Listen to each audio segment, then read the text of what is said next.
Please like the video and share your thoughts in the comments. I read every single one. I've been married to Rachel for 7 years, and somewhere along the way, our home transformed into a space filled with echoes instead of laughter. We still spoke, but only about practical things: bills, laundry, errands. Conversations that once flowed effortlessly had become mechanical. We weren't husband and wife anymore. Not really. We were two quiet souls on the same roof, orbiting each other without ever colliding. It hadn't always been this way. Rachel once had a warmth, a spark that could light up a whole room. Her laughter was contagious, and I used to go out of my way just to see it. Back then, love felt effortless, natural. But life is a way of dulling what once burned bright. Nights became a routine of tired excuses and unspoken distance.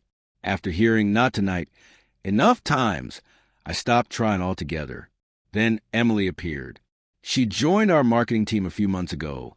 Sharp, witty, confident in the way that makes people listen. She started stopping by my desk under the pretense of work questions. But soon, our conversations stretched beyond deadlines and numbers. We talked about little things: favorite movies, hidden coffee spots, weekend plans. She laughed at my dry humor the way Rachel once did. I told myself it was harmless, but I knew something was shifting. One late evening, we were the last two people in the office. The soft glow from our screens made the room feel intimate in a way words couldn't describe. Emily leaned back, exhaled, and said quietly, "We make a pretty good team." I smiled. Maybe too much. "Yeah, we do." Her eyes lingered on mine just a second too long. That pause carried a voltage neither of us dared name. On the drive home, I couldn't get her face out of my mind. I tried convincing myself it was nothing, a passing thought. Deep down, I knew better. When I walked to the front door, the only light came from the TV flickering in the living room. Rachel was asleep on the couch, her breathing soft, her hair falling over her face. I kissed her forehead gently. She mumbled something half-conscious and rolled over. That quiet, empty moment made me realize how far we had drifted. A few days later, a message from Emily appeared on my phone. "Dinner tonight. There's a new Italian place by the river. My treat." I stared at it far too long. My chest tightened. I typed a response, deleted it, typed again. "Sure, sounds fun." Finally, I pressed send. All evening, I told myself it wasn't a big deal. Coworkers go out to dinner all the time.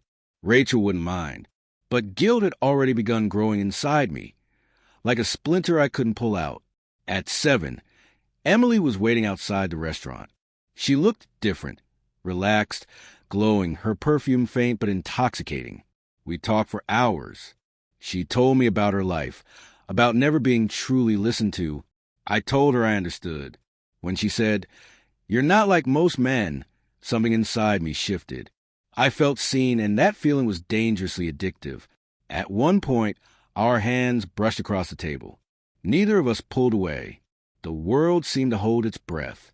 When I walked her to her apartment afterward, she hugged me, not the polite kind, but one that lingered, the kind that makes your pulse skip. I could have kissed her. I wanted to, but I didn't. On the way home, I kept repeating to myself, I didn't cheat. I didn't cheat. But when I walked in and saw Rachel looking up from her laptop, smiling softly and asking, "You're home late?" I lied. Work dinner, the words coming easily, bitter on my tongue. She nodded and said she'd already eaten. No anger, no suspicion, just quiet acceptance. That hurt more than any shout could have. Later, under the hot stream of the shower, I stood still, letting the water hit me. I wanted to wash off the guilt, but guilt isn't something you rinse away. It burrows deep into memory, into conscience. For days, I avoided Emily's messages. I couldn't stop thinking about her, but I also couldn't bear the thought of losing my marriage. It's strange, wanting two different lives at the same time. Then one morning, Rachel surprised me. "Want to grab coffee this weekend?" she asked. We hadn't done that in ages. At the cafe, she stirred her drink and said softly, "I feel like I don't really know you anymore." My heart clenched. "What do you mean?" I asked. "You're here, but not really," she said. No anger in her voice, just quiet sadness. Truth that doesn't shout, but cuts deep. I want to tell her everything. The text, the dinner, the near kiss, but shame glued my tongue to the roof of my mouth. That night, she fell asleep with her head on my shoulder. I watched her breathing steady and calm.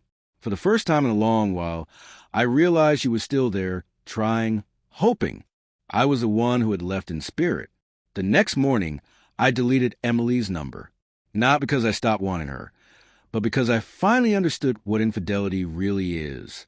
It doesn't start with a kiss. It starts when you share your laughter, your attention, your heart with someone who isn't yours to give. That's where the line blurs, long before anyone crosses it. Later that day, I walked into the kitchen while Rachel was making breakfast. "You're up early," she said with a small smile. "Yeah," I replied. "Thought I'd help out today." She laughed, a small, genuine sound I hadn't heard in months. Something fragile inside me began to heal. I passed Emily at my desk. She smiled like nothing had happened. I smiled back, polite, distant, final. Whatever we had wasn't real love.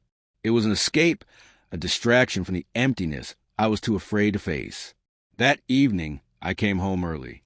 Rachel was curled up on the couch reading.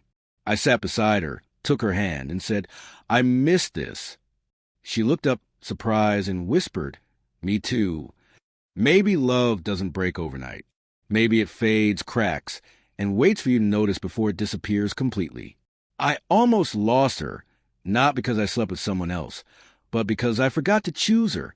Now, every time Rachel laughs again, I remind myself, betrayal isn't measured by touch or lips, but by the moment you stop holding on to the one who still reaches for you.